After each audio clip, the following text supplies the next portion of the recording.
നമസ്കാരം, ഞാൻ ബൈജോൻ നായർ. നമ്മുടെ ചാനലിലേക്ക് സ്വാഗതം. ഇന്ത്യയുടെ വാഹന ചരിത്രത്തിലെ ഒരു സുവർണ കാലഘട്ടത്തെ അടയാളപ്പെടുത്തുന്ന വാഹനമാണ് ഇന്ന് നമ്മോടൊപ്പം ഉള്ളത്. ഇതിൻ്റെ പേര് സിപാനി ഡോൾഫിൻ എന്നാണ്. ഇപ്പോൾ ഈ വാഹനം കൊണ്ടുവന്നവർ തന്നെ പറയുന്നുണ്ടായിരുന്നു, ഈ വാഹനം കാണുമ്പോൾ പലരും ഇത് 800 അല്ലേ എന്ന് ചോദിക്കുമെന്ന്. അതായത് മാരുതി 800 ആണ് ഈ രൂപത്തിൽ വന്ന ഇന്ത്യയിലെ ആദ്യത്തെ വാഹനമെന്നാണ് പുതുതലമുറയിൽ പലരും ധരിച്ചിരിക്കുന്നെങ്കിലും അങ്ങനെയല്ല. മാരുതി 800 വരുന്നതിന് മുമ്പ് 2 വർഷം മുമ്പ് വിപണിയിലെത്തിയ ഒരു മോഡലാണിത്. ഇതിൻ്റെ പേര് ഡോൾഫിൻ എന്നാണ് ഞാൻ പറഞ്ഞല്ലോ. എന്തായാലും വലിയ വിജയമൊന്നും ആകാതെ പോയ വാഹനമാണെങ്കിൽ പോലും ഈ വാഹനത്തിന് എന്തുകൊണ്ടാണ് ഇന്ത്യൻ വാഹന ചരിത്രത്തിൽ വലിയൊരു സ്ഥാനമുള്ളതെന്ന് ചോദിക്കുകയാണെങ്കിൽ ആ കാലത്തൊക്കെ റാലികളിൽ പോലും ഈ വാഹനം പങ്കെടുത്തിരുന്നു എന്നുള്ളതാണ്. മാരുതി 800-നേക്കാളും ഏകദേശം പകുതി വെയിറ്റ് മാത്രമേ ഈ വാഹനത്തിന് ഉണ്ടായിരുന്നുള്ളൂ. തന്നെയല്ല, ഇന്ത്യയിലെ ആദ്യത്തേതും എനിക്ക് തോന്നുന്ന അവസാനത്തേതുമായ ഫൈബർ ഗ്ലാസ് ബോഡിയുള്ള ഒരു വാഹനം കൂടിയാണിത്. അതായത് ഇത് തകിടിലെ അല്ല നിർമ്മിച്ചിരിക്കുന്ന ഫൈബർ ഗ്ലാസ്സിലാണ്. അങ്ങനെ കുറേ പ്രത്യേകമുള്ള വാഹനമാണിത്. അപ്പോൾ ഞാൻ പറഞ്ഞല്ലോ, 82-ലാണ് ഈ വാഹനം വിപണിയിലെത്തിയത്, മാരുതിക്ക് 2 വർഷം മുമ്പ്. അതിനുശേഷം മാരുതി വരാൻ അല്പം താമസിച്ചിരുന്നെങ്കിൽ ഒരുപക്ഷെ ഹിറ്റായി പോകുമായിരുന്നൊരു വാഹനമാണ്. പക്ഷേ ആ സമയത്ത് ഈ ഒരു കമ്പനിയുടെ എന്താ പറയുക ദുര്യോഗമെന്നേ പറയേണ്ടതുള്ളൂ. മാരുതി 800 ആ സമയത്ത് വരികയും അതോടുകൂടി ഇത്തരത്തിലുള്ള വാഹനങ്ങളെല്ലാം അപ്രസക്തമായി പോവുകയുമാണ് ചെയ്തത്. അങ്ങനെയൊക്കെയുള്ളൊരു വാഹനമാണ് ഗംഭീരമായി റീസ്റ്റോർ ചെയ്ത സിപാനി ഡോൾഫിൻ്റെ ഒരു ടെസ്റ്റ് ഡ്രൈവ് വീഡിയോയിലേക്ക് എല്ലാവർക്കും സ്വാഗതം.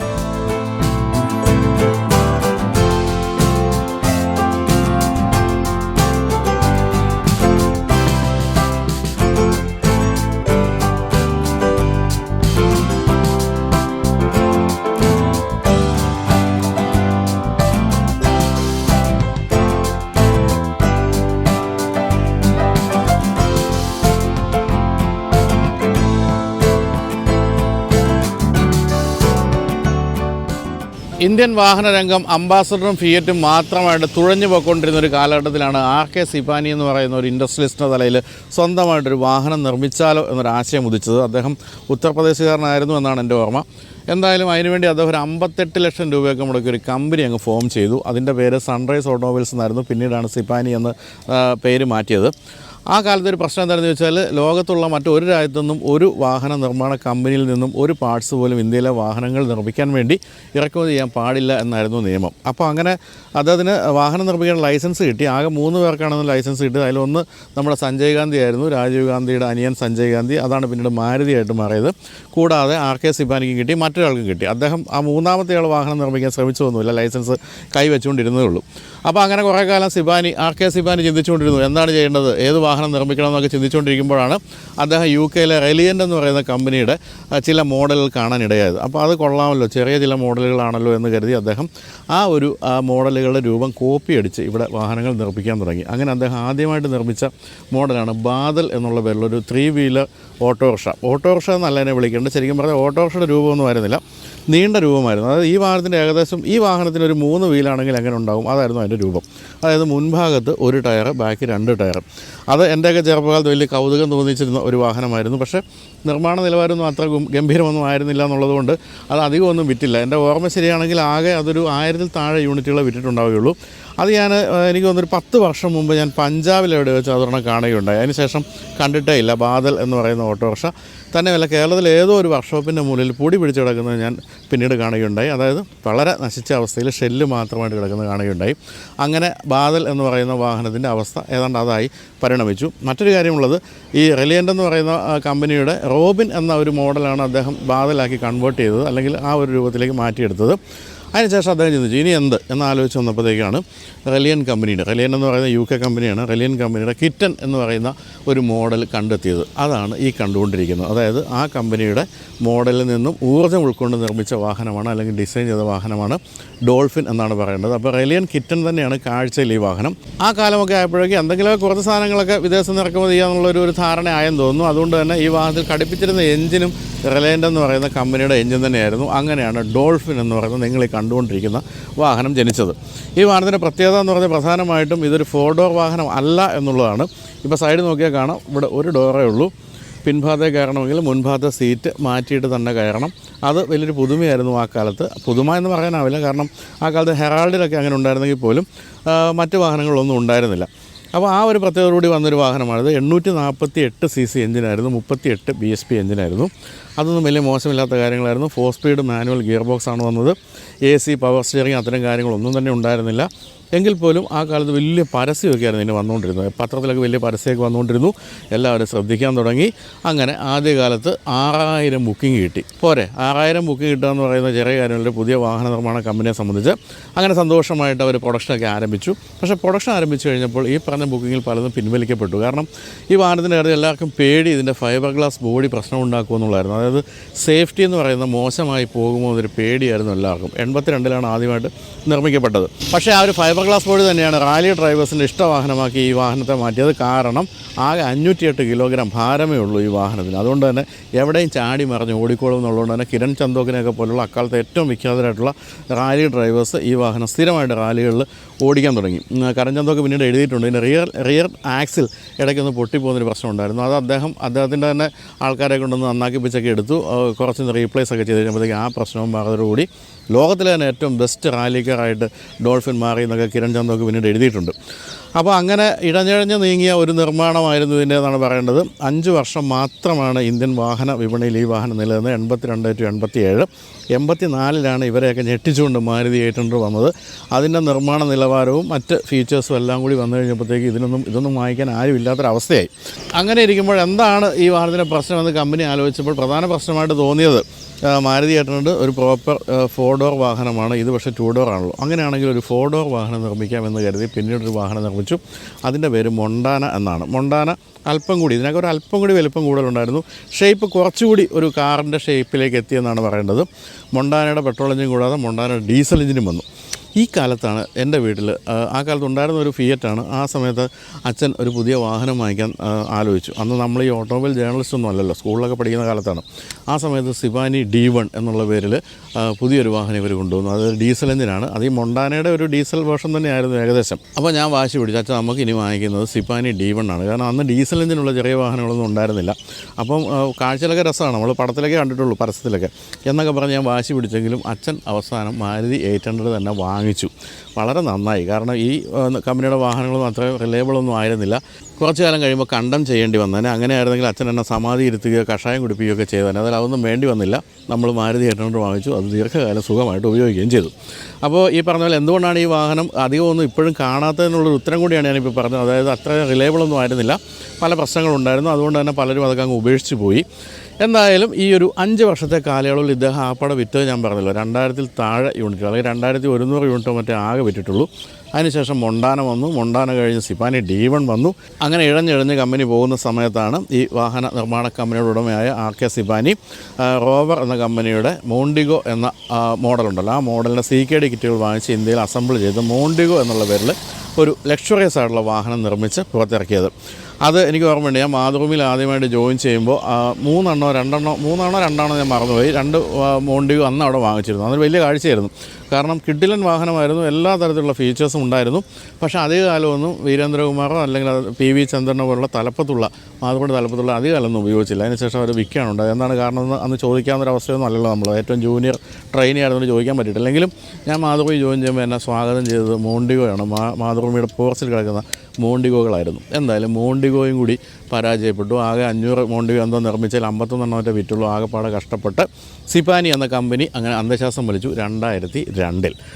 അതാണ് ഈ കമ്പനിയുടെ ഒരു ചരിത്രം എന്ന് പറയുന്നത്. എന്തായാലും വളരെ എൻതൂസിയാസ്റ്റ് ആയിട്ടുള്ള ഒരു ബിസിനസ്മാൻ ആയിരുന്നു അദ്ദേഹം, അല്ലെങ്കിൽ ഒരു വാഹന പ്രേമിയായിരുന്നു ഈ ഒരു RK സിപാനി. അതുകൊണ്ടാണ് ആ കാലത്ത് അദ്ദേഹം ഇങ്ങനൊരു വാഹനം നിർമ്മിക്കുന്നതിനെ പറ്റി ചിന്തിച്ചത്. നിങ്ങൾക്ക് അറിയാവുന്ന പോലെ ബിർള കമ്പനിയുടെ ആയിരുന്നു അന്ന് അംബാസഡർ. അതുപോലെ ഫിയറ്റ് ആണെങ്കിൽ അറിയാമല്ലോ, ഏറ്റവും വലിയ പ്രീമിയർ എന്ന ഒരു കമ്പനിയുടെ ആയിരുന്നു. അങ്ങനെയൊക്കെയുള്ള വമ്പൻ കമ്പനികളോട് ഏറ്റുമുട്ടി ഒരു കുഞ്ഞു കാർ നിർമ്മിക്കാനുള്ള ധൈര്യം കാണിച്ച RK സിപാനിയോട് നമ്മുടെ വാഹന ലോകവും നമ്മളൊക്കെ എപ്പോഴും നന്ദിയുള്ളവരായിരിക്കണം. അപ്പോൾ അങ്ങനെയൊക്കെയാണ് ഈ വാഹനത്തിൻ്റെ കുഞ്ഞിക്ക വാഹനത്തിൻ്റെ കഥ. നമുക്കിനി ഈ വാഹനത്തിൽ നിന്ന് അടുത്ത് കാണാം. ഇതിൽ കാര്യമായ രീതിയിൽ ഒരു മാറ്റവും വരുത്താതെയാണ് ഈ രീതിയിലേക്ക് നിർമ്മിച്ചെടുത്തിരിക്കുന്നത്. നമുക്കെന്നാൽ ഇനി ഓരോരോ കാര്യങ്ങളായിട്ട് തുടങ്ങാം. ഇതിലാകെ മാറ്റം വരുത്തിയിരിക്കുന്നത് ഈ ഒരു ഹെഡ്ലാമ്പാണ്. ഹെഡ്ലാമ്പ് എന്ന് പറയുന്നത് പക്ഷേ മാരുതിയുടെയാണ് ഉപയോഗിച്ചിരിക്കുന്നതെങ്കിലും എനിക്ക് തോന്നുന്നു അന്ന് മാരുതിയുടെ കുറച്ച് പാർട്സൊക്കെ ഇവർ വാങ്ങിച്ചിരുന്നു. അതുകൊണ്ട് തന്നെ അന്ന് വന്ന പുതിയ വാഹനത്തിലും മാരുതി നിർമ്മിച്ച് നൽകിയ ഹെഡ്ലാമ്പ് ആകാൻ സാധ്യതയുണ്ട്. ഇതിപ്പോൾ കൃത്യമായിട്ട് അത് സ്യൂട്ട് ആയതുകൊണ്ട് നമുക്ക് മനസ്സിലാക്കാം ഇത് മാരുതിയിൽ നിന്ന് തന്നെ ആയിരുന്നു അവർ സോഴ്സ് ചെയ്തെന്നുള്ള കാര്യം. ഗ്രില്ലിലൊന്നും ഒരു മാറ്റവും വരുത്തിയുള്ള കുഞ്ഞ് ഗ്രില്ല്, അതിൽ സിപാനിയുടെ S എന്ന് പറയുന്ന ബാഡ്ജിങ്ങാണ് ഇവിടെ ഈ കാണുന്നത്. മുൻഭാഗത്ത് വളരെ ചെറിയ ഒരു ബമ്പർ, അതിൻ്റെ താഴെയായിട്ട് ബമ്പറിൻ്റെ മറ്റ് ഭാഗങ്ങൾ. ഇത് ഒറിജിനൽ കേരള രജിസ്ട്രേഷൻ വാഹനമായതുകൊണ്ട് KEF എന്നുള്ള രജിസ്ട്രേഷൻ നമുക്കവിടെ കാണാം. അതുപോലെ താഴെയായിട്ട് ടേൺ ഇൻഡിക്കേറ്റേഴ്സ് കൊടുത്തിരിക്കുന്നു. ഇവിടെ കൊടുത്തിരിക്കുന്ന ടേൺ ഇൻഡിക്കേറ്റേഴ്സ് പിന്നീട് ഫിറ്റ് ചെയ്തതാണ്. അത് ഈ വാഹനത്തിൽ ഉണ്ടായിരുന്നില്ല. അതുപോലെ തന്നെ ടയർ സൈസിൽ മാറ്റം വരുത്തിയിട്ടുണ്ട്. ഒറിജിനൽ ടയർ സൈസ് 10 ഇഞ്ചായിരുന്നെങ്കിൽ അതിപ്പോൾ കിട്ടാനില്ലാത്തതുകൊണ്ട് ഇപ്പോൾ 12 ഇഞ്ചിൻ്റെ ടയേഴ്സ് കൊടുത്തിട്ടുണ്ട്. അങ്ങനെയുള്ള ചെറിയ മാറ്റങ്ങൾ മാത്രമേ സംഭവിച്ചിട്ടുള്ളൂ. ഇതിൻ്റെ എൻജിൻ കണ്ടില്ലേ, ഇതെങ്ങോട്ടാണ് തുറക്കുന്നുണ്ടോ, ഇങ്ങോട്ടാണ് തുറക്കുന്നത്. ഞാൻ തുറന്ന് കാണിക്കാം. എന്തായാലും എൻജിൻ റൂം പൂട്ടി വയ്ക്കുന്ന ലോകത്തിൽ ഒരേ ഒരു കമ്പനിയാണെന്ന് എനിക്ക് തോന്നുന്നു. നമ്മൾ താക്കോലിട്ടാണ് ഇപ്പോൾ തുറന്നിരിക്കുന്നത്. തുറക്കുമ്പോൾ ഇങ്ങനെയാണ് തുറക്കുന്നത്. നല്ല രസമല്ലേ. ഇതാണ് ഇദ്ദേഹത്തിൻ്റെ എൻജിനെ പറ്റി നമുക്ക് വിശദമായിട്ട് പിന്നീട് പറയാം. എന്തായാലും തുറക്കുന്ന രീതി രസകരമായിട്ടുണ്ട്. ചില വലിയ ട്രക്കിൻ്റെയൊക്കെ ക്യാബിൻ ഇങ്ങനെ പൊക്കി വെച്ച് താഴെ എൻജിൻ പണിയുന്ന പോലെയാണ് ഇതിൻ്റെ ഒരു കാര്യമെന്ന് പറയുന്നത്. അത് രസമായിട്ടുണ്ട്. പക്ഷേ ഇപ്പോഴും ഇതിൻ്റെ ഈ ബോഡി പാനലിൻ്റെയൊക്കെ ഒരു ക്വാളിറ്റി തീർച്ചയായിട്ടും എടുത്തു പറയണം. ഈ ഫൈബർ ഗ്ലാസ് ബോഡിയുടെ വെയിറ്റ് എന്ന് പറയുന്നത് കുറവാണെങ്കിൽ പോലും വളരെ സ്ട്രോങ് ആണ് ഫൈബർ ഗ്ലാസ് ബോഡി എന്ന് കരഞ്ചന്തോക്കെ ഇൻ്റർവ്യൂ പറഞ്ഞ് ഞാൻ ശ്രദ്ധിച്ചിരുന്നു. കാരണം റാലിക്കൊക്കെ പോകുമ്പോൾ തീർച്ചയായിട്ടും നല്ല ഒരു ബോഡി വേണ്ട ആവശ്യമാണ്. അപ്പോൾ അത് ഇന്ത്യക്കാർ തള്ളിയത് ബോഡിക്ക് വെയിറ്റ് ഇല്ല എന്ന് പറഞ്ഞിട്ടാണെങ്കിൽ പോലും വളരെ മികച്ച ബോഡി പാനലാണെന്നാണ് അദ്ദേഹം പറയുന്നത്. ഇന്ത്യയിൽ നിർമ്മിക്കപ്പെട്ടതിൽ ഏറ്റവും ചെറിയ വാഹനം ഇതാകാൻ സാധ്യതയുണ്ട്. കാരണം 2.25 മീറ്റർ മാത്രമാണ് അതിൻ്റെ നീളം. അതായത് ടാറ്റ നാനോ 3.16 മീറ്റർ നീളമുള്ളതാണ് എന്ന് പറയുന്നത് മനസ്സിലാക്കാമല്ലോ. അതുപോലെ തന്നെ വീതി എന്ന് പറയുന്നത് 1.22 മീറ്ററാണ് എന്ന് പറയുമ്പോൾ അത് ടാറ്റ നാനോയ്ക്ക് 1.75 ആണ്. അതുപോലെ തന്നെ ഹൈറ്റിൻ്റെ കാര്യം നോക്കുകയാണെങ്കിൽ 1.22 മീറ്ററാണ്. നാനോ എന്ന് പറയുന്നത് 1.65 മീറ്ററാണ്. അപ്പോൾ അത്രയും വ്യത്യാസം ഈവൻ നാനോയുമായിട്ട് കമ്പയർ ചെയ്യുമ്പോൾ പോലും ഉണ്ട്. എന്ന് പറഞ്ഞാൽ ടാറ്റ നാനോ എന്ന് പറയുന്നത് നമ്മൾ കരുതുന്ന ഏറ്റവും ചെറിയ വാഹനത്തെക്കാളും ചെറുതായിരുന്നു ഈ വാഹനം എന്നാണ് പറയേണ്ടത്. പക്ഷേ നമ്മൾ സൈഡ് പ്രൊഫൈലൊക്കെ നോക്കുമ്പോൾ എനിക്ക് തോന്നുന്നു ഒരു പക്ഷേ നാനോയേക്കാളും വലിപ്പം നമുക്ക് കാഴ്ചയിൽ തോന്നുന്നുണ്ടെന്നുള്ള കാര്യത്തിൽ സംശയമില്ല. എനിക്ക് ഏറ്റവും ഇഷ്ടപ്പെട്ട എൻ്റെ സൈഡ് പ്രൊഫൈലാണ്. സൈഡ് പ്രൊഫൈലിൽ കണ്ടോ, വളരെ രസകരമായ രൂപം. ഒരു വാഹനം നമ്മൾ കാണാത്ത രൂപമാണ്. ഇവിടുത്തെ വലിയ ഗ്ലാസ് ഏരിയ, ഇതും തരക്കേടില്ലാത്ത വലിയ ഗ്ലാസ് ഏരിയ കഴിഞ്ഞാൽ ഇവിടെ ഒരു തള്ളലുണ്ട്. ഈ ഒരു തള്ളലാണ് ഈ വാഹനത്തിൻ്റെ ഒരു പ്രത്യേകതയായിട്ട് പറയുന്ന കാര്യം. അതുപോലെ തന്നെ സാമാന്യം നല്ല ഗ്രൗണ്ട് ക്ലിയറൻസ് ഉണ്ട്. അതിനെപ്പറ്റി ഞാൻ നോക്കിയിട്ടൊന്നും ഒരിടത്ത് പറയുന്നില്ല എത്രയാണ്, എന്നാലും നല്ല ഗ്രൗണ്ട് ക്ലിയറൻസ് ഉണ്ട്. അതുപോലെ തന്നെ ഇവിടെ കട്ട് ചെയ്ത് പോകുന്ന ഈ ഒരു ബോഡി ലൈനൊക്കെ രസകരമായിട്ടുണ്ട്. ഇവിടുന്ന് ഈ അറ്റം നിന്ന് തുടങ്ങുകയാണ്, അത് അങ്ങേ അറ്റം വരെ പോകുന്നു. ഈ ഒരു ഭാഗത്ത് വന്ന് ബമ്പറിൻ്റെ ഈ ഒരു ക്ലാഡിങ് ഉള്ള ഭാഗം അവസാനിക്കുന്നെങ്കിൽ ഇതിങ്ങനെ ഒരു ചെറിയ പോർഷൻ മാത്രമാണ് അങ്ങനെ നീളുന്നത്. അതുപോലെ ഞാൻ പറഞ്ഞല്ലോ, ഇത് side view mirrors extra fit ചെയ്തതാണ്. അത് ഇതിൻ്റെ കൂടെ ഉണ്ടായിരുന്നതല്ല. അത് ആവശ്യമാണ്, ഇപ്പോഴത്തെ ഒരു ഡ്രൈവിംഗ് കണ്ടീഷൻസിൽ ആവശ്യം, അതുകൊണ്ട് ഫിറ്റ് ചെയ്തെന്ന് മാത്രമേ ഉള്ളൂ. പിൻഭാഗം എന്ന് പറയുന്നത് വളരെ പ്ലെയിൻ ആണെങ്കിലും വളരെ രസകരമാണ്. ശരിക്കും വളരെ കാലികമായ ഡിസൈനാണ് കേട്ടോ. ഇപ്പോൾ പോലും ഈ ഒരു ഡിസൈനിൽ ഇറക്കിയാൽ വാഹനം വാങ്ങിക്കാൻ ആളുണ്ട്. അതുപോലെ തന്നെ ഇത് തുറക്കുന്നത് ഗ്ലാസ് ഏരിയ എന്ന് പറയുന്നത് ഇങ്ങനെയാണ് തുറക്കുന്നത്. അല്ലാതെ ബൂട്ട് എന്ന് പറയുന്നൊരു സംഭവം ഇല്ല. ബൂട്ട് ലിഡില്ല. അതുകൊണ്ട് ഈ ഒരു ഗ്ലാസ് ഏരിയ ഇങ്ങനെ ഉയർത്തിയാണ് നമ്മൾ സാധനങ്ങളൊക്കെ വച്ചിരുന്നത്. ഇപ്പോഴും ഇഷ്ടംപോലെ സ്പേസ് നമുക്കിത് കാണാൻ സാധിക്കുന്നുമുണ്ട്. പിന്നെ ഇവിടെ കൊടുത്തിരിക്കുന്ന റിവേഴ്സ് ലൈറ്റ് എന്ന് പറയുന്ന എക്സ്ട്രാ ഫിറ്റിംഗ് ആണ്. അത് അന്നുണ്ടായിരുന്നില്ല. അതുപോലെ ഈ ബമ്പറിൻ്റെ കാര്യം പറയുകയാണെങ്കിൽ മുൻഭാഗത്തെ പോലെ തന്നെ ഇവിടെ ഒരു ചെറിയ സ്പേസ് കഴിഞ്ഞാൽ താഴെയായിട്ട് ബമ്പറിൻ്റെ മറ്റു ഭാഗം വലിയൊരു എക്സോസ് പൈപ്പ്, പിന്നെ അന്നത്തെ ഒറിജിനൽ ടെയിൽ ലാമ്പാണ് കൊടുത്തിരിക്കുന്നത്. ഇവിടെ ഡോൾഫിൻ എന്നുള്ള ബാഡ്ജിങ് കാണാം. കിറ്റൺ എന്നുള്ള ബാഡ്ജിങ് പക്ഷേ ഇന്ത്യയിൽ ഉണ്ടായിരുന്നില്ല. റിലയൻ കിറ്റൺ ആയിരുന്നതുകൊണ്ട് ഇതിൻ്റെ റീസ്റ്റോർ ചെയ്ത സമയത്ത് ഇത് ഫിറ്റ് ചെയ്തെന്ന് മാത്രമേ ഉള്ളൂ. അല്ലാതെ അങ്ങനെ ഒരു ബാഡ്ജിങ് ഉണ്ടായിരുന്നില്ല. അപ്പോൾ രസകരമായ ഡിസൈനുള്ള വാഹനമാണ്. വളരെ ക്യൂട്ടാണ്. ഒരു കളിപ്പാട്ടം പോലെ തോന്നിക്കുന്ന ഡിസൈൻ എന്നാണ് പറയേണ്ടത്. തന്നെയല്ല, ഇത്തരത്തിലുള്ള ഈ ഗ്ലാസ് ഏരിയയും അതുപോലെ ബോണറ്റ് പുറകോട്ട് തുറക്കുന്നതുപോലുള്ള കാര്യങ്ങളൊക്കെ കൗതുകകരമാണ് ഇപ്പോഴത്തെ ഏറ്റവും പുതിയ തലമുറയെ സംബന്ധിച്ച്. അപ്പോൾ അങ്ങനെയൊക്കെയുള്ള വാഹനത്തിൻ്റെ ഗ്ലാസ് ഞാൻ അടയ്ക്കട്ടെ.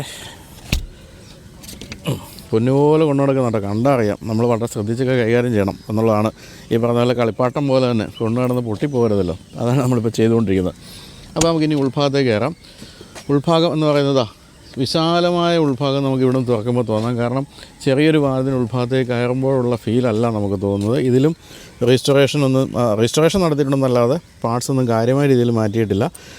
കാലത്തിനനുസരിച്ചുള്ള രീതിയിലേക്ക് കുറച്ച് മാറ്റങ്ങൾ വരുത്തിയെന്ന് മാത്രമേ ഉള്ളൂ. സീറ്റ് ഉൾപ്പെടെയുള്ള കാര്യങ്ങളിൽ എന്തൊക്കെയാണെന്ന് നമുക്കൊന്നിനി അടുത്ത് കാണാം.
ഇപ്പോൾ ഞാൻ ഈ ഇൻറ്റീരിയർ ഒന്ന് ഷൂട്ട് ചെയ്യാൻ വേണ്ടി വാഹനം തിരിച്ചിട്ടപ്പോൾ ഉണ്ടല്ലോ ഇവൻ്റെ സൗണ്ട് കേടെയാണ് കിടുങ്ങിപ്പോയി. കാരണം നമ്മൾ ചില കുഞ്ഞു പിള്ളേരില്ല കിടന്ന് ഉറങ്ങുമായിരിക്കും, നമ്മളൊന്ന് മുട്ടി വിളിക്കുമ്പോൾ എന്ന് പറഞ്ഞ് കരഞ്ഞുകൊണ്ട് എഴുന്നേക്കല് എന്ന് പറഞ്ഞ പോലെ ഒരു ശബ്ദം ബഹളം. പക്ഷേ സൗണ്ടൊക്കെ നല്ല രസമായിട്ടുണ്ട്, നമുക്കൊന്ന് കേട്ട് നോക്കാം ഈ ഓടിക്കുന്ന സമയത്ത്. അപ്പോൾ ഇതാണ് ഇൻറ്റീരിയർ എന്ന് പറയുന്നത്. ഇൻറ്റീരിയറിൻ്റെയൊക്കെ ഇപ്പോഴും നിർമ്മാണ നിലവാരമൊന്നും മോശമല്ല കേട്ടോ. സാധനം ഈ പറഞ്ഞ പോലെ ഫൈബർ പാർട്സൊക്കെ മോശമല്ലാത്ത രീതിയിലൊക്കെയാണ് കൊടുത്തിരിക്കുന്നത്. ഇവിടെ ഇപ്പോഴത്തെ വാഹനങ്ങൾ കണ്ടുവരാത്ത സാധനം ചോക്ക് എന്ന് എഴുതിയിട്ട് തന്നെയുണ്ട്. നമ്മൾ വാഹനം സ്റ്റാർട്ട് ചെയ്യുന്ന സമയത്ത് ആ ഫ്യൂവൽ ഫ്ലോ ഒന്ന് കറക്റ്റാക്കാൻ വേണ്ടി ചോക്ക് വലിക്കുന്ന പരിപാടി ഉണ്ടല്ലോ, അതാണിത്. ഇത് ആസ്ട്രേ ആയിരുന്നു, ഇത് ആസ്ട്രേ. ഇവിടെ എനിക്ക് തോന്നുന്നത് ടേപ്പ് റിക്കോർഡർ നമ്മൾ പണ്ട് വിളിച്ചിരുന്ന സ്റ്റീരിയോ ഇപ്പം അന്ന് ഫിറ്റ് ചെയ്തിരുന്നാന്ന് തോന്നുന്നു. അത് ഇളക്കി എടുത്തുകൊണ്ട് അവിടെ ഇങ്ങനെ ഒരു ഭാഗം കാണുന്നു. ഇവിടെ ആംസ് ആണ് ഈ കാണുന്നത്, ആംസ് മീറ്റർ ഇവിടെ കാണുന്നു. ഇത് കാറ്റ്, AC ഇല്ലായിരുന്നല്ലോ, അപ്പോൾ കാറ്റ് വരുന്ന ബ്ലോവറിൻ്റെ ഇതാണെന്ന് തോന്നുന്നു, വെൻ്റാന്ന് തോന്നുന്നു. ഇവിടെ ഇതെന്തായിരുന്നു, ഓയിൽ ഗേജാണ് ഇവിടെ കാണുന്നത്. ഇവിടെ ഫ്യൂവൽ ഗേജ് പ്രിക്കോളാണ് ഉണ്ടാക്കി കൊടുത്തിരിക്കുന്നത്. പ്രിക്കോൾ എന്ന് പറയുന്നത് മാരുതിയുടെയൊക്കെ ആദ്യകാലത്തെ സപ്ലയർ ആയിരുന്നു ഈ ഇത്തരത്തിലുള്ള മീറ്ററിൻ്റെ കാര്യത്തിൽ. അവർ തന്നെയാണ് ഇത് നിർമ്മിച്ച് കൊടുത്തിരിക്കുന്നത്. സിപാനിയുടെ ബാഡ്ജിങ് ഒക്കെ അതിലും കാണാൻ പറ്റുന്നുണ്ട്. ഇവിടെ സ്പീഡോ മീറ്ററും കാണുന്നുണ്ട്. ഇത് എന്താണെന്ന് ചോദിക്കേണ്ടതുണ്ട്. എനിക്ക് തോന്നുന്നത് ലൈറ്റിൻ്റെയൊക്കെ ആയിരിക്കാനുള്ള സാധ്യത. ലൈറ്റിൻ്റെ സ്വിച്ചൊക്കെയാണ് കേട്ടോ, ഇവിടെ മറ്റ് ലൈറ്റ് സ്വിച്ചുകളൊന്നുമില്ല. ഇത് എക്സ്ട്രാ വെച്ചാണ് ഇൻഡിക്കേറ്റർ ലിവർ മഹീന്ദ്രയുടെ മറ്റോ വെച്ചിരിക്കുന്നതാണ്. ബാക്കിയൊക്കെ ഒറിജിനലാണെന്ന് ഞാൻ പറഞ്ഞല്ലോ. 2 ലൈറ്റൊക്കെ ഉണ്ട്, ക്രിസ്റ്റൽ പോലുള്ള ലൈറ്റുകളൊക്കെ കൊടുത്തിട്ടുണ്ട്. ഇവിടെയാണ് സ്റ്റാർട്ട് ചെയ്യുന്നത്, ഇതിലാണ് നമ്മൾ തിരിക്കേണ്ടത്, സ്റ്റാർട്ട് ചെയ്യേണ്ടത്. ഇവിടെയും ഒരു ലൈറ്റിൻ്റെ സ്വിച്ച് തന്നെ ആയിരിക്കും അവിടെ കൊടുത്തിട്ടുണ്ട്. ഗിയറിൽ ഇവർക്ക് രസമായിട്ട് നല്ല രസമാണ്. ഇവിടെ ഇങ്ങനെ ഇരിക്കുന്നുണ്ട്, അതും പഴം പോലെ എന്ന് കോട്ടയംകാർ പറയുന്ന പോലെ ഇങ്ങനെ ഇരിപ്പുണ്ട് സാധനം. അതുപോലെ വളരെ സ്പോർട്ടി ആയിട്ടുള്ള ഫുഡ് പെക്കൊക്കെയാണ് കാണുന്നത് അവിടെ കൊടുത്തിരിക്കുന്നുണ്ടല്ലോ. അത് ഒറിജിനലാണോ ചോദിക്കേണ്ടതുണ്ടെങ്കിലും ഉണ്ടെങ്കിൽ നല്ലതാണ്. അതുപോലെ ഇവിടെ ഒരു ഫുഡ് റെസ്റ്റ്, ഒരു ഡെഡ് പെഡലും ആ ലെഫ്റ്റ് സൈഡിൽ കൊടുത്തിട്ടുണ്ട്. അതൊന്നും അന്നത്തെ മാനുവൽ വാഹനങ്ങൾ അധികം ഇല്ലായിരുന്നെങ്കിൽ ഈ കാണുന്ന അതുമൊക്കെ കൊടുത്തിട്ടുണ്ട്. അതൊക്കെ ഗംഭീരമായിട്ടുണ്ട്. പിന്നെ സീറ്റിംഗ് പൊസിഷൻ എന്ന് പറയുന്നത് ശരിക്കും പറഞ്ഞാൽ വളരെ താഴ്ന്നല്ല എന്നുള്ളതാണ് ഉൾഭാഗത്തിരിക്കുമ്പോൾ അത്ഭുതപ്പെടുന്ന ഒരു ഘടകം എന്ന് പറയുന്നത്. ഇവിടെ ഇരിക്കുമ്പോൾ മോശമല്ലാത്ത ഒരു ഹൈറ്റ് തോന്നുന്നുണ്ടെന്ന് മാത്രമല്ല വളരെ താഴ്ന്ന ബോണറ്റ് ആയതുകൊണ്ട് വിസിബിലിറ്റിയുടെ കാര്യത്തിൽ യാതൊരു പ്രശ്നവും തോന്നുന്നില്ല. ഇവിടെ ഒരു ഗ്ലോ ബോക്സിൻ്റെ ഭാഗത്ത് ഒരു വലിയ കുഴിയാണ്, സാധനങ്ങളൊക്കെ അവിടെ വയ്ക്കാൻ സാധിക്കും. സ്റ്റിയറിംഗ് വീലെന്ന് പറയുന്നത് അങ്ങേയറ്റം സ്പോട്ട് നിങ്ങൾ കണ്ടിട്ടുണ്ടോ അടുത്ത കാലത്ത് എവിടെയെങ്കിലും? നമ്മൾ ഈ ആഫ്റ്റർ മാർക്കറ്റ് വാങ്ങിച്ച് വയ്ക്കുന്ന ചില സ്റ്റിയറിംഗ് വീലുണ്ട് ഇപ്പോഴത്തെ പുതിയ വാഹനങ്ങളിലൊക്കെ. എന്ന് പറഞ്ഞ പോലെയാണ് ഇതിൻ്റെ ഒരു രീതി, അല്പം കുഴിഞ്ഞ ഒരു സ്റ്റിയറിംഗ് വീല്. അത് നല്ല രസമാണ്, അതിൻ്റെ ഒരു ആ പൊസിഷനൊക്കെ നല്ല രസമായിട്ടുണ്ട്. ഹാൻഡ് ബ്രേക്ക് കൊടുത്തിട്ടുണ്ട്. അപ്പോൾ ഇവിടെ വലിയൊരു സെൻട്രൽ അങ്ങേയറ്റം വരെ പോകുന്നുണ്ട്. അത് പിൻഭാഗത്ത് സ്ട്രിക്ട്ലി ഫോർ 2 ആണ്. ഇവിടെ 2 പേർക്ക് ഇരിക്കാൻ സാധിക്കുള്ളൂ. മുൻഭാഗത്തെ സീറ്റ് മുന്നിലേക്ക് തള്ളിക്കഴിഞ്ഞാൽ തരക്കേടില്ലാത്ത രീതിയിൽ ഉള്ളിൽ കയറി ഇരിക്കാനും പറ്റുന്നുണ്ട്. തന്നെയല്ല അവിടെ ഇരുന്ന് കഴിഞ്ഞാൽ വളരെ ഒരു പ്ലസൻറ്റ് ഫീലുണ്ട്, കാരണം വലിയ ഗ്ലാസ് ഏരിയ കൊടുത്തിട്ടുമുണ്ട്. ഹൈറ്റ് ഒന്നും മോശമല്ല. ഹെഡ് റെസ്റ്റ് എന്ന് പറയുന്നത് മോശമല്ല, ഹെഡ് സ്പേസ് എന്ന് പറയുന്നത് മോശമല്ല. ഡോർ പാഡിലേക്ക് പോവുകയാണെങ്കിൽ അവിടെ ഇപ്പോൾ നല്ല ചെറിയൊരു പോക്കറ്റ് അതൊക്കെ എക്സ്ട്രാ കൊടുത്തിരിക്കാനാണ് സാധ്യത. അതുപോലെ തന്നെ ഡോർ ഓപ്പൺ ചെയ്യുന്നത് ഇത്തിരി സൊഫിസ്റ്റിക്കേറ്റഡ് രീതിയിലാണെന്ന് പറയാം, അല്ലാതെ സാധാ മട്ടൊന്നുമല്ല. ഇവിടെ ഡോർ ലോക്ക് കൊടുത്തിരിക്കുന്നു. ഇത് നമ്മൾ പവർ വിൻഡോ ഒന്നും ഇല്ലാത്ത കാലത്ത് തിരിച്ച് തുറക്കുന്ന ലിവറാണ് കൊടുത്തിരിക്കുന്നത്. അങ്ങനെ മൊത്തത്തിൽ ഇരിപ്പും സുഖമാണ്. അതുപോലെ തന്നെ ഈ സ്റ്റിയറിങ്ങിൻ്റെ ഒരു പൊസിഷനും സുഖമായിട്ട് ഓടിച്ചു പോകാം. അതുപോലെ വളരെ താഴ്ന്ന വിൻഡോ ലൈൻ സുഖമായിട്ട് വിസിബിലിറ്റിയോടുകൂടി ഓടിച്ചു പോകാൻ പറ്റുന്നൊരവസ്ഥയായിരുന്നു അന്നുണ്ടായിരുന്നത്. പിന്നെ സ്പേസ് എന്ന് പറയുന്നത് മോശമല്ല എന്ന് പറയാനുള്ളൂ. മുൻഭാഗത്താണെങ്കിലും ഇവിടെ തൈ സപ്പോർട്ടൊക്കെ കുറവാണ് നമ്മളിങ്ങനെ ഇരുന്ന് ഓടിക്കുമ്പോൾ. എങ്കിലും ഉള്ളിലേക്ക് അത്രയും വലിയ ഒരു ഏരിയ കൊടുത്തിരിക്കുന്നതുകൊണ്ട് കാല് നീട്ടി വെച്ച് ഇരിക്കാൻ പറ്റുന്നുണ്ട്. തന്നെയല്ല ഗിയർ ഷിഫ്റ്റ് എന്നൊക്കെ പറയുന്നത് വളരെ കൈക്ക് ഏറ്റവും പറ്റുന്ന രീതിയിലാണ് അതിൻ്റെ ആ ഒരു പൊസിഷനൊക്കെ കൊടുത്തിരിക്കുന്നത്. അങ്ങനെ മൊത്തത്തിൽ എന്താ സംഭവം എന്ന് വെച്ചാൽ ഇത് ബേസിക്കലി UK എഞ്ചിനീയറിംഗ് ആണല്ലോ. റെലിയൻ കിറ്റൻ്റെ അതേ രൂപത്തിൽ ഉണ്ടാക്കിയതുകൊണ്ട് ആ രീതിയിലുള്ള ഒരു കാര്യങ്ങളൊക്കെയാണ് ഇതിൽ കൊടുത്തിരിക്കുന്നതെന്നാണ് പറയേണ്ടത്. എന്തായാലും ഗംഭീരമായിട്ടുണ്ട്. ഈ സാധനം റീസ്റ്റോർ ചെയ്തെടുത്തതിന് ഇവരെ സമ്മതിക്കണം കേട്ടോ. അത്രയധികം പണിതിട്ടുണ്ടെന്നുള്ള കാര്യത്തിൽ യാതൊരു സംശയവുമില്ല. ഇപ്പോഴത്തെ പുതിയ വാഹനങ്ങൾക്കൊക്കെ ഇതുപോലെ 2 ഡോറുള്ള വാഹനങ്ങൾക്കൊക്കെ പിൻഭാഗത്ത് കയറാനൊക്കെ വളരെ എളുപ്പമാണ്. 1 ടച്ച് മെക്കാനിസം ഒക്കെയാണ് മാറിയത്. ഇതങ്ങനെ ഉണ്ടോ നോക്കാം. ഇവിടെ ഒരു ലിവർ കാണുന്നുണ്ട്. ഈ ലിവർ മുന്നിലേക്ക് നീക്കാനുള്ളതാണ്. അതിനുശേഷം ഇത് പിടിച്ച് കണ്ടോ, ഇപ്പോഴത്തെ പോലെ തന്നെ 1 ടച്ച് മെക്കാനിസം തന്നെയാണ് കൊടുത്തിരിക്കുന്നത്. എന്നിട്ട് കയറാൻ ഇത്തിരി ബുദ്ധിമുട്ടുണ്ടോ, കാരണം എനിക്ക് ഇത്തിരി നീളമൊക്കെ ഉള്ള മനുഷ്യനായതുകൊണ്ടാണ്. ഒരു ഇത്തിരി ഒന്ന് ഞെരുങ്ങി ഇങ്ങനെ ഒന്ന് കയറിയാൽ ഇവിടെ ഇങ്ങനെ ഇരിക്കാം.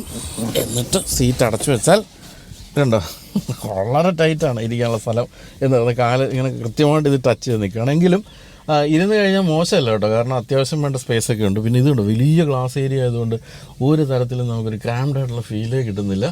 സുഖമായിട്ടിരിക്കാൻ പറ്റുന്നുണ്ട്. പിന്നെ ഇത് സീറ്റൊക്കെ ഒന്നുകൂടെ ഒന്ന് കുഷനിങ് ഒക്കെ ചെയ്തുകൊണ്ട് കുറച്ചുകൂടി രസമായിട്ടുണ്ട്. എന്തായാലും വിസിബിലിറ്റി എന്ന് പറയുന്നത് ഗംഭീരമാണ് കേട്ടോ. ഇവിടെ നോക്കുമ്പോഴത്തേക്ക് ഫുൾ ഗ്ലാസ് ഏരിയ ആണ് കൊടുത്തിരിക്കുന്നത്. ഒരു സത്യം ഞാൻ പറയാം, കുഞ്ഞ് കാരണം തോന്നുകയില്ല. ആ രീതിയിലുള്ള വലിപ്പം എൻ്റെ ഇൻറ്റീരിയറിലിരിക്കുമ്പോൾ തോന്നുന്നുണ്ട്. എന്നാലും എനിക്കിപ്പം വല്ലാതെ കൊതി വരുന്നു ഇങ്ങനൊരു വാഹനം സ്വന്തമാക്കണം എന്ന് തോന്നുന്നുണ്ട്. അത്രയും നമ്മുടെ കാലത്തിൻ്റെ ഒരു എന്താ കുത്തൊഴുക്കിൽ മറന്നുപോയ വാഹനമാണെങ്കിൽ ഇപ്പോൾ കയറിയിരിക്കുമ്പോഴത്തേക്കും ഭയങ്കരമായിട്ട് നൊസ്റ്റാൾജിക് ഫീൽ വരുന്നുണ്ട്. മലയാളി എപ്പോഴും നൊക്ലാജിയുടെ ആളാണല്ലോ. അപ്പോൾ ഇതൊക്കെയാണ് ഈ വാഹനത്തിൻ്റെ എക്സ്റ്റീരിയർ ഇൻറ്റീരിയർ വിശേഷങ്ങൾ. ഇങ്ങനെ തള്ളി പിടിച്ചുകൊണ്ട് പോകണം കേട്ടോ. ഇങ്ങനെ നിൽക്കുമെന്നില്ല ഇദ്ദേഹം. ഇതിനൊന്നും ഇഷ്ടമല്ല. നമ്മളൊന്ന് ഇങ്ങനെ പിടിച്ചുകൊണ്ട് ഇറങ്ങട്ടെ.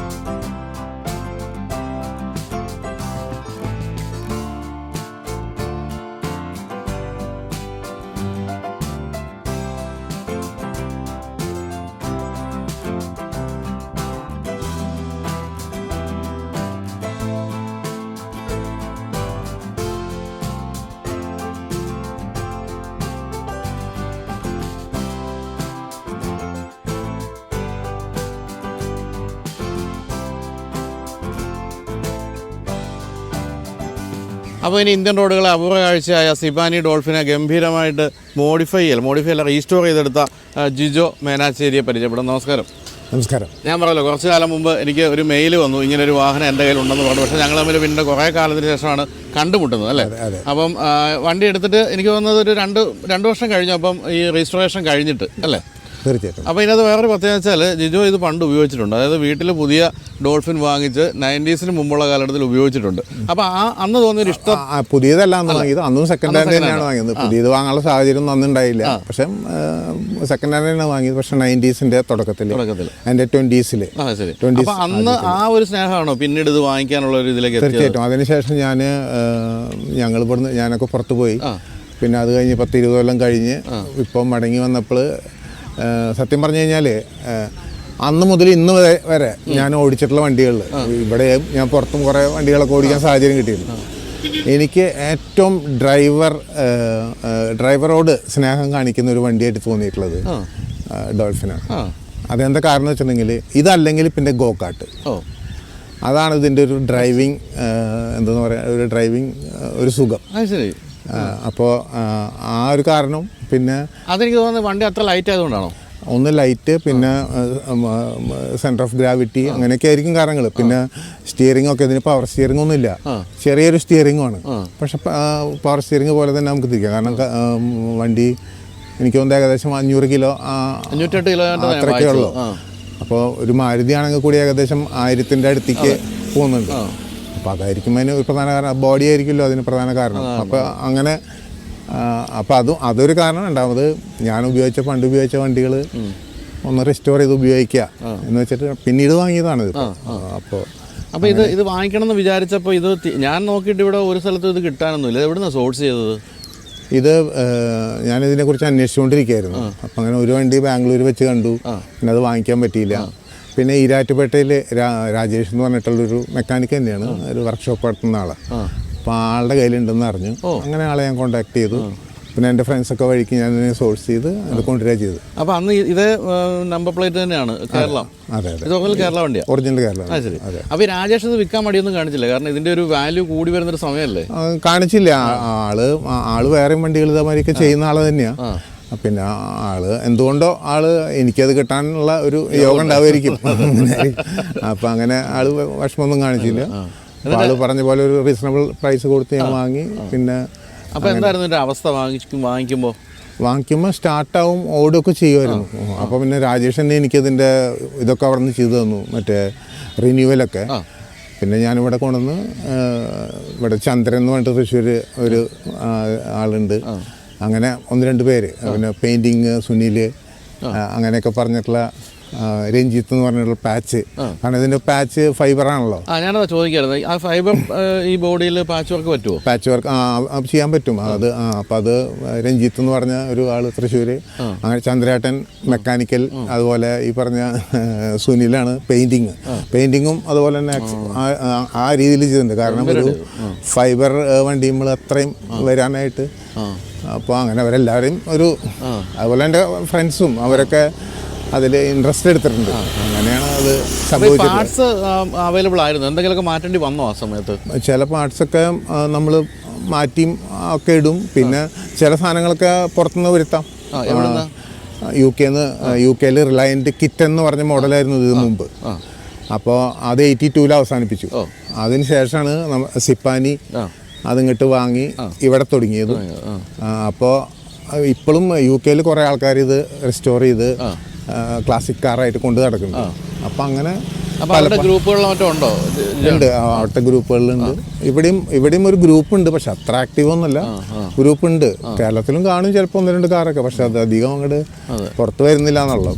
ആരെങ്കിലും ഇത് കണ്ടുകൊണ്ടിരിക്കുമ്പോൾ നിങ്ങളുടെ ഇതുണ്ടെങ്കിൽ ഒന്ന് കമൻറ്റ് ചെയ്യണം. എത്രത്തോളം വണ്ടികൾ ഇവിടെ ഉണ്ടെന്ന് അറിയാം. കൂടാതെ ഇവരൊക്കെ തമ്മിലുള്ള നിങ്ങളൊക്കെ തമ്മിൽ ഒരു ഗ്രൂപ്പൊക്കെ ഉണ്ടെങ്കിൽ നമുക്ക് എന്തെങ്കിലുമൊക്കെ ആവശ്യമുണ്ട് പരസ്പരം അല്ലേ കൈമാറാമല്ലോ. അപ്പോൾ ഇത് രജിസ്റ്റർ ചെയ്തെടുക്കാൻ എത്ര രൂപയായി എല്ലാം കൂടി? അങ്ങനെ പൈസ കൃത്യമായിട്ട് നോക്കിയിട്ടില്ല, എങ്കിലും എന്തായാലും 2-3 ലക്ഷം രൂപകളൊക്കെ ആയിട്ടുണ്ടോ? 3 ലക്ഷമൊക്കെ ആയിട്ടുണ്ടോ എന്ന് വിചാരിക്കുന്നു. എക്സാക്ട് നോക്കിയിട്ടല്ല.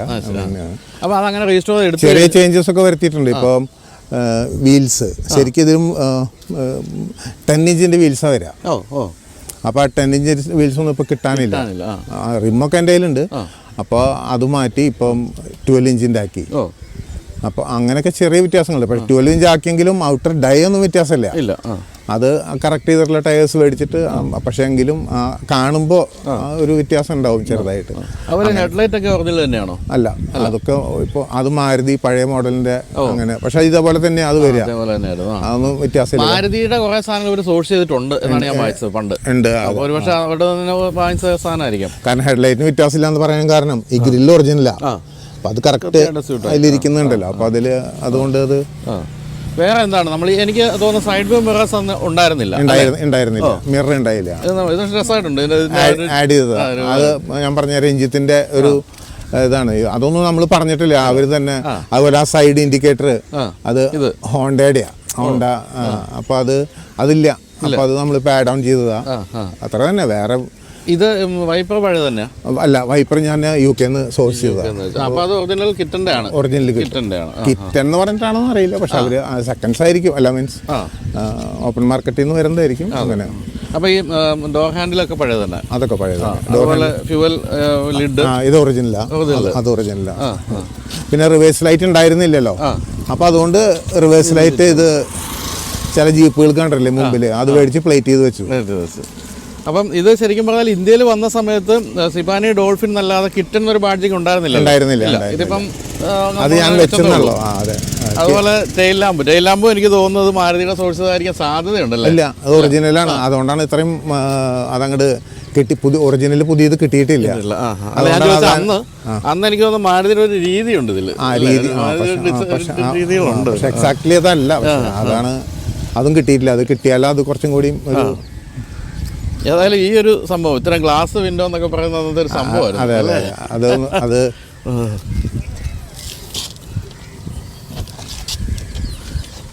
അടിപൊളി. സാമാന്യം നല്ല ബൂട്ട് സ്പേസ് ആയിരുന്നു, നല്ല ബൂട്ട് സ്പേസ് ഉണ്ടായിരുന്നു. ഇത് കാര്യം ഇത് ഗ്ലാസ് വിൻഡോ തുറന്നിട്ടാണ്, ഇത് തുറക്കാൻ പറ്റില്ല. എങ്കിൽ പോലും രസമായിരുന്നു സംഭവം.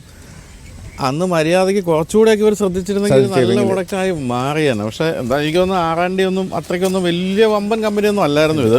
ഇവരെന്തോ 58 ലക്ഷം രൂപയുടെ ഇൻവെസ്റ്റ്മെൻറ്റിൽ മറ്റാണ് ഈ കമ്പനി സ്റ്റാർട്ട് ചെയ്യുന്നത് ആ സമയത്ത്. എന്ന് പറയുമ്പോൾ അത്ര വലിയ R&D ഒന്നും പറ്റാത്തതുകൊണ്ടായിരുന്നിരിക്കാം ഇത് വലിയ സംഭവത്തിലേക്ക് പോകാതിരുന്നതെന്ന് തോന്നുന്നു.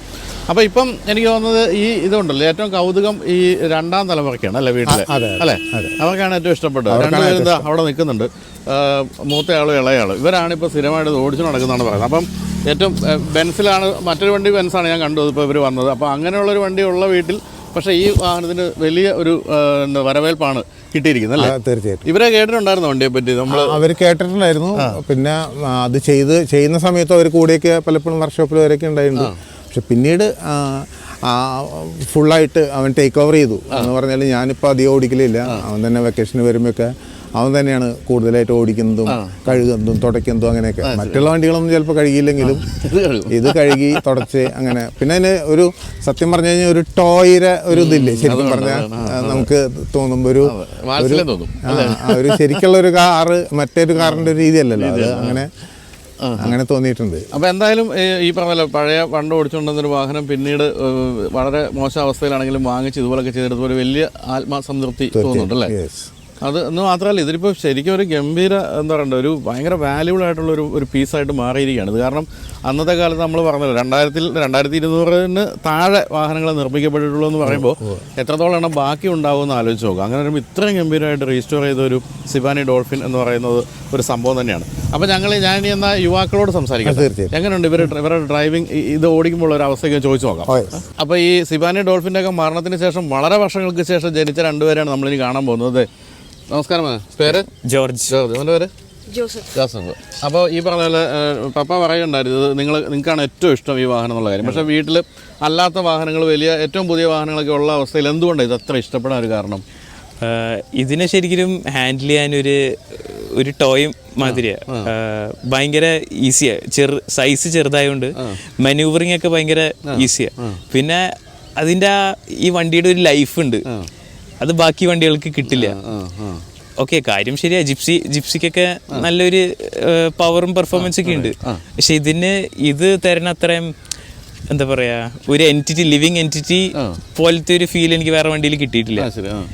പിന്നെ എങ്കിൽ പോലും നിങ്ങൾ പുതിയ വണ്ടികളൊക്കെ ഓടിച്ചു കഴിയുമ്പോഴത്തേക്ക് ഇത് കുറച്ച് ഹാർഡും അങ്ങനെയൊക്കെ തോന്നിയിട്ടുണ്ടോ? ശരിക്കും പറഞ്ഞാൽ ഇതിന്റെ പുറം ഭാഗം കാണുമ്പോൾ മാത്രമേ നമ്മൾ ഹാർഡായിട്ടെന്ന് വിചാരിക്കും. ഇത് ഓടിക്കാൻ വളരെ സിമ്പിളാ. അതാ അതിൻ്റെ ഒരു നാക്ക് കിട്ടിയ വളരെ ഈസിയാണ് ഓടിക്കാൻ. എന്താ വെച്ചാൽ 4 സ്പീഡ് ട്രാൻസ്മിഷനാണ്, ഭയങ്കര ഈസിയാണ്. ചെറിയ വണ്ടിയാണ്, മാനേജ് ചെയ്യാൻ ഈസിയാണ്.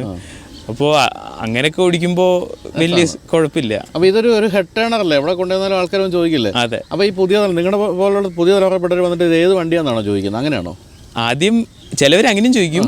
ചിലവർ ചോദിക്കും 800 ആണോ എന്ന്, പഴയ 800 ആണോ എന്ന് ചോദിക്കും. അപ്പോൾ നമ്മൾ പറഞ്ഞു കൊടുക്കും ഇത് 800 അല്ല, 800-നേക്കാളും പഴയ വണ്ടിയാണ്. അങ്ങനെയൊക്കെ പറഞ്ഞു കൊടുക്കുമ്പോൾ അവർക്ക് എല്ലാം മനസ്സിലാവും. അതാണ് പലർക്കും അറിഞ്ഞുകൂടാ ഡോൾഫിൻ എന്ന വണ്ടി ഉണ്ടായിരുന്നുള്ള കാര്യം അല്ലേ? അതെ. അപ്പോൾ ഇപ്പോൾ സ്ഥിരമായിട്ട് ഓടിച്ചുകൊണ്ട് നടക്കുന്നുണ്ട് തൃശ്ശൂർ സിറ്റിയിലൊക്കെ. അതെ അല്ലേ? അതെ. അപ്പോൾ തൃശ്ശൂർ സിറ്റി കാണുകയാണെങ്കിൽ ഇതാണ് കേട്ടോ വണ്ടി, ഇത് ഡോൾഫിൻ ഓടുന്നത് കണ്ടാൽ ഇതായിരിക്കും എന്നുള്ളൊരു സംശയമില്ല. അതുപോലെ ഫാദർ ഞാൻ ചോദിക്കാൻ വിട്ടുപോയി, റാലി ഡ്രൈവറുമായിരുന്നു അല്ലേ? അതെ. അപ്പോൾ ഇതായിരുന്നു ആദ്യകാലത്ത് ഞാൻ പറഞ്ഞല്ലോ ഒരു റാലി ഏറ്റവും ഇഷ്ടപ്പെട്ട റാലി ഡ്രൈവേഴ്സിന് ഏറ്റവും ഇഷ്ടപ്പെട്ട വാഹനങ്ങളൊന്നായിരുന്നു. ചാടി ഏത് കല്ലിൻ്റെ മുകളിൽ കൂടെ ചാടി പോകുമല്ലോ, വെയിറ്റ് കുറവായിരുന്നുണ്ട്. അപ്പം ഫാദറിൻ്റെ അന്നത്തെ എന്തെങ്കിലുമൊക്കെ സമ്മാനങ്ങളും ട്രോഫികളൊക്കെ വീട്ടിൽ ഇരിക്കുന്നുണ്ടോ? വീട്ടിൽ ഇരിക്കുന്നുണ്ട്, പക്ഷെ ഇപ്പോൾ അത് കാണാനില്ല. ആള് ഞാനുള്ളപ്പോഴും ആള് TSD റാലീസിന് പോയിട്ടുണ്ടായിരുന്നു. ടൈം സ്പീഡ് ഡിസ്റ്റൻസ് അറിയില്ലേ, അങ്ങനത്തെ റാലീസിലും ഇന്ന് ഒരു 4-5 ഇയേഴ്സ് ബാക്ക് പോയിട്ട് ആള് കപ്പെടുത്തിട്ടുണ്ട്. അപ്പോൾ അതാൾക്ക് വലിയ ആള് പണ്ടേ ചെയ്യുന്നതാ. അങ്ങനെ ആ ഒരു ഡ്രൈവിംഗ് ക്രേസ് എനിക്കും ചെറുതായിട്ട് ഉണ്ട്. അപ്പോൾ എന്തായാലും ഈ പുതിയ തലമുറയുടെ കയ്യിൽ ഡോൾഫിൻ ഭദ്രമായിരിക്കും എന്നുള്ള ഒരു സംശയമില്ല. കാരണം അത്രയധികം വണ്ടികളെ ഇഷ്ടപ്പെടുന്നതാണ് രണ്ടാമത്തെ തലമുറ വന്ന് നിൽക്കുന്നത്. അപ്പോൾ എന്തായാലും ദീർഘകാലം അങ്ങ് സൂക്ഷിക്കണം കേട്ടോ, കാരണം ഇതൊരു വലിയ റയർ പീസായിട്ട് മാറിക്കൊണ്ടിരിക്കുകയാണ്. ഇത്രയും നന്നായിട്ട് റീസ്റ്റോർ ചെയ്ത ഒരു ഡോൾഫിൻ ഞാൻ കണ്ടിട്ടേ ഇല്ല ഇതുവരെ എന്നുള്ളതാണ് സത്യം. ഏതെങ്കിലും ഉണ്ടെങ്കിൽ നിങ്ങൾ കമൻറ്റ് ചെയ്യാം. ചിലപ്പോൾ ഉണ്ടാകാം, ഏതെങ്കിലും നോർത്ത് ഇന്ത്യയിലൊക്കെ ഉണ്ടാകും. കേരളത്തിൽ ഇത്ര നന്നായിട്ട് ഈ ഒരു സംരക്ഷിക്കപ്പെട്ട ഡോൾഫിൻ ഉണ്ടെന്ന് എനിക്ക് തോന്നുന്നില്ല. അപ്പോൾ thank you so much. Okay. അപ്പം മോനെ, അപ്പോൾ ഇന്ന് സ്കൂളിൽ പോകണ്ടായിരുന്നോ? ഇല്ല. ശരി, അപ്പോൾ ബൈ. ഓക്കെ.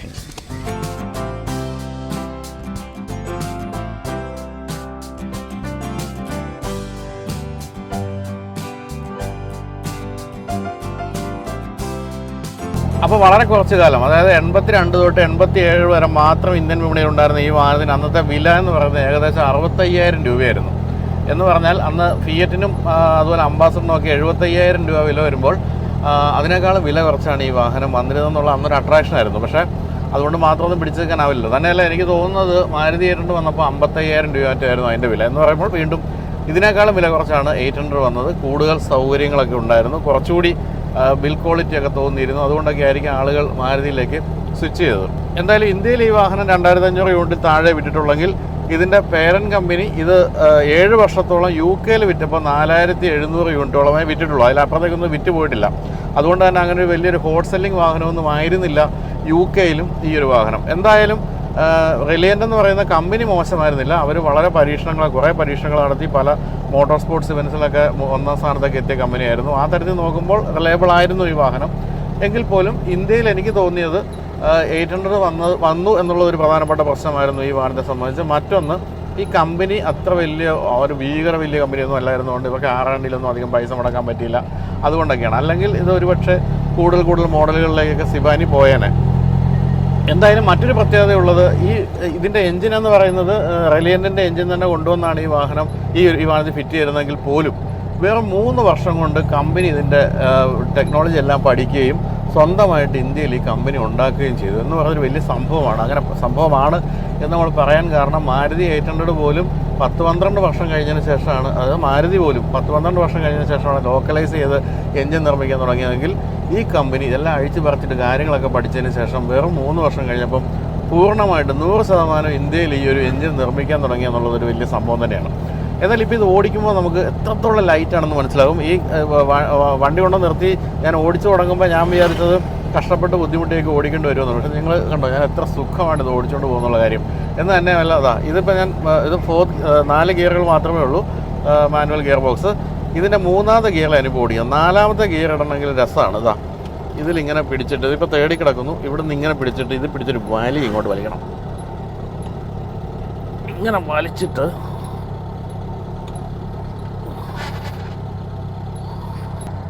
വീണു. ഇപ്പോഴാണ് ഫോർത്തിൽ വീഴുമ്പോഴത്തേക്കും അദ്ദേഹം അങ്ങ് സാഷ്ടാംഗം കിടക്കുന്ന പോലെ കിടക്കുകയാണ്. അപ്പോൾ അങ്ങനെ ഒരു ചെറിയ പണി അതിലുണ്ട്. അതീ പറഞ്ഞ പോലെ സ്ഥിരമായിട്ട് ഓടിക്കുന്നവർക്കാണ് അത് പെട്ടെന്ന് ആ ഒരു നാക്ക് കിട്ടുക. നമ്മൾ പിടിച്ച് വലിച്ചൊക്കെ വരുമ്പോഴത്തേക്ക് കുറച്ച് സമയം എടുക്കും. അപ്പോൾ എന്തായാലും സീറ്റിംഗ് പൊസിഷൻ ആയാലും അതുപോലെ തന്നെ സ്റ്റിയറിങ്ങിൻ്റെ പൊസിഷനും പിന്നെ ഈ പറഞ്ഞ പോലെ മുൻഭാഗത്ത് നിങ്ങൾ കാണുന്ന വിസിബിലിറ്റി എല്ലാം അപാരമാണ്. ഇപ്പം ഞാൻ ഈ വാഹനം അവിടെ ഷൂട്ട് ചെയ്തുകൊണ്ടിരിക്കുമ്പോൾ 2 പയ്യന്മാർ 10-20 വയസ്സുള്ള പയ്യന്മാർ വന്നിട്ട് ഞാൻ ചോദിച്ചത് ഏതാ വണ്ടി എന്നറിയാമോ? പിന്നെ 800 അല്ലേ എന്ന് ചോദിച്ചതല്ല, എല്ലാവരും കാഴ്ചയിൽ 800 എന്നാണ് വിചാരിക്കുന്നത്. പക്ഷേ പെട്ടെന്ന് വളരെ കാര്യമായ രീതിയിൽ ഇതിനെപ്പറ്റി അറിയാവുന്നവർക്ക് മാത്രമേ ഇത് ഈ ഒരു വാഹനമാണെന്ന് മനസ്സിലാവുള്ളൂ. അപ്പോൾ ഇനി കൂടുതൽ എഞ്ചിനിലേക്ക് പോവുകയാണെങ്കിൽ എഞ്ചിൻ്റെ ഒരു 4 സിലിണ്ടർ എഞ്ചിനാണ് കൊടുത്തിരിക്കുന്നത്. അതുകൊണ്ട് തന്നെയാണ് കുറച്ചൊക്കെ ഒരു റിഫൈൻമെൻറ്റ് ലെവൽ നമുക്ക് ഈ വാഹനത്തിൽ കാണാൻ സാധിക്കുന്നത്. ഞാൻ പറഞ്ഞല്ലോ 848 cc എഞ്ചിനാണ്, 38 bhp എന്ന് പറയുമ്പോൾ മാരുതി 800ൻ്റെ ആ ഒരു എഞ്ചിൻ പവറോട് കിടപിടിക്കുന്ന എഞ്ചിൻ പവർ തന്നെയായിരുന്നു ഉണ്ടായിരുന്നത്. അതുപോലെ റിഫൈൻമെൻറ്റിൻ്റെ കാര്യത്തിലും 800നോടൊപ്പം നിൽക്കുന്നില്ലെങ്കിലും മോശമല്ലാത്ത റിഫൈൻമെൻറ്റ് ഉണ്ട്. അപ്പോൾ ഇതിൻ്റെ മൈലേജിനെ പറ്റി നമ്മളിങ്ങനെ അന്വേഷിച്ചപ്പോൾ ഇതിൻ്റെ കമ്പനി പ്രോമിസ് ചെയ്യുന്ന മൈലേജ് 22 കിലോമീറ്റർ ആയിരുന്നെന്നും പക്ഷേ സ്ഥിരമായിട്ട് കിട്ടിക്കൊണ്ടിരുന്നത് 12 കിലോമീറ്റർ ആയിരുന്നൊക്കെ ഇതിൽ ഓരോ ഫോറങ്ങളിൽ കണ്ടു. അതായത് 12 കിലോമീറ്റർ മൈലേജ് മോശമല്ല ഇന്നത്തെ കാലത്തെ ഒരു അവസ്ഥ വെച്ച് നോക്കിയാൽ പോലും. മാരുതി 800 ആ കാലത്ത് തുടക്കത്തിലൊക്കെ സിറ്റിയിലൊക്കെ 12-13 കിട്ടിയിരുന്നത്. അപ്പോൾ അതും മോശമല്ല. സസ്പെൻഷനാണ് ഇതിൻ്റെ എടുത്തു പറയേണ്ട ഒരു കാര്യം. സസ്പെൻഷനിൽ കാര്യമായിട്ടൊന്നും ചെയ്തിട്ടില്ലെങ്കിൽ പോലും നല്ല എന്താ പറയണ്ടേ രസികൻ സസ്പെൻഷനാണ്. ഒട്ടും തന്നെ നമുക്ക് ഈ ചെറിയ ബമ്പുകളൊന്നും ചാടുമ്പോൾ അറിയാത്ത രീതിയിൽ വളരെ ഹെവിയാണ് വാഹനം തോന്നുന്ന രീതിയിലുള്ള ഒരു ഫേം സൈഡാണ് സസ്പെൻഷനിൽ എങ്കിൽ പോലും ആ രീതിയിലുള്ള സസ്പെൻഷൻ കൊടുത്തിട്ടുണ്ട്. അങ്ങനെ എല്ലാ തരത്തിലും ഹാൻഡ്ലിങ് അടിപൊളിയാണെന്നാണ് പറയേണ്ടത്. പിന്നെ ബ്രേക്കിംഗ് ഒക്കെ അറിയാമല്ലോ, അന്നത്തെ കാലത്തുള്ള ബ്രേക്കിംഗ് എഫിഷ്യൻസിയൊക്കെ മോശമല്ലാത്ത രീതിയിലുണ്ട്. എന്തായാലും ടേണിംഗ് റേഡിയസ് ഒക്കെ വളരെ കുറവായിരുന്നതുകൊണ്ട് സിറ്റിയിൽ ഏറ്റവും പറ്റുന്നൊരു വാഹനമായിരുന്നു ഓടിച്ച് പോകാനും പാർക്ക് ചെയ്യാനും എല്ലാം തന്നെ.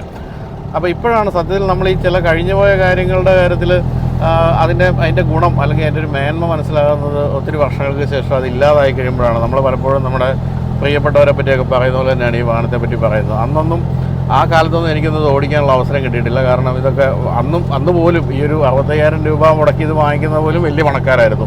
നമുക്കൊന്നും തൊടാൻ കിട്ടിയിട്ടില്ല. അപ്പോൾ ഇപ്പോൾ ഇത് ഓടിക്കുമ്പോൾ ഞാൻ ആലോചിക്കുകയായിരുന്നു, ശരിക്കും പറഞ്ഞാൽ ഇതൊക്കെ തുടർന്നും വിൽക്കേണ്ട ഒരു വാഹനം തന്നെയായിരുന്നു. കാരണം ആ തരത്തിലുള്ള എഞ്ചിനീയറിങ്ങിൻ്റെ മികവ് തീർച്ചയായിട്ടും ഈ വാഹനത്തിൻ്റെ പിന്നിലുണ്ട്. അപ്പോൾ ഇതൊക്കെ എടുത്ത് ഇങ്ങനെ റീസ്റ്റോർ ചെയ്ത് തരക്കേടില്ലാത്ത രീതിയിൽ കൊണ്ടു നടക്കുക എന്ന് പറയുന്നത് കുറച്ച് എന്താ പറയുക പൈസ ചിലവുള്ള കാര്യം തന്നെയാണ്. പക്ഷേ ചെയ്യുമ്പോൾ കിട്ടുന്ന സംതൃപ്തി എന്ന് പറയുന്നത് ഒട്ടും മോശമല്ല. അത് ഈ വാഹനം ഓടിക്കുമ്പോഴും നമുക്ക് അതേ സംതൃപ്തി കിട്ടുന്നുണ്ട്.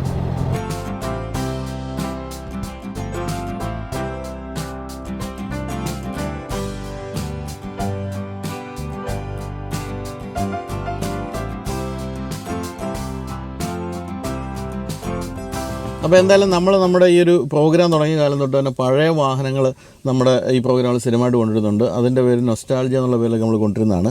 പലപ്പോഴും മലയാളികളെ സംബന്ധിച്ച് നമ്മൾ ചെയ്ത പ്രോഗ്രാമുകൾ തന്നെയാണ് ഈ വാഹനങ്ങളെ പറ്റിയുള്ള ചരിത്രരേഖകൾ. കാരണം വേറെ കാര്യമായ ചരിത്രരേഖകളൊന്നും ഈ വാഹനത്തെ പറ്റിയില്ല. അതുകൊണ്ട് തന്നെ നമ്മളിത് കഷ്ടപ്പെട്ടൊക്കെയാണ് തപ്പിയെടുക്കുന്നത്. അപ്പോൾ ഇതുപോലെയുള്ള എന്തെങ്കിലും ചരിത്രത്തിൻ്റെ അക്ഷയഖനികളെന്നൊക്കെ വിളിക്കാവുന്ന വാഹനങ്ങൾ എവിടെയെങ്കിലും ഉണ്ടെങ്കിൽ നിങ്ങൾ കമൻറ്റ് ചെയ്യുക. നമ്മളൊരു ഡീസൽ ബുള്ളറ്റിനെ പറ്റി ചോദിച്ചപ്പോൾ നമുക്ക് 2-3 പേര് ഇപ്പോൾ നമ്മുടെ ഉണ്ട് എന്ന് പറഞ്ഞിട്ട് വന്നിട്ടുണ്ട്. നമ്മൾ ഉടനെ ഒരു വീഡിയോ ചെയ്യുന്നതായിരിക്കും. അപ്പോൾ ഇത്തരത്തിലുള്ള വാഹനങ്ങളുള്ളവർ തീർച്ചയായിട്ടും കമൻറ്റ് ചെയ്യുക, നമുക്കത് വീഡിയോ ചെയ്യാവുന്നതാണ്. അപ്പോൾ നമുക്ക് ഇനി ശബ്ദം ഒന്ന് കേട്ടിട്ട് സാറ് വാഹനം ഓടിച്ചു പോട്ടെ.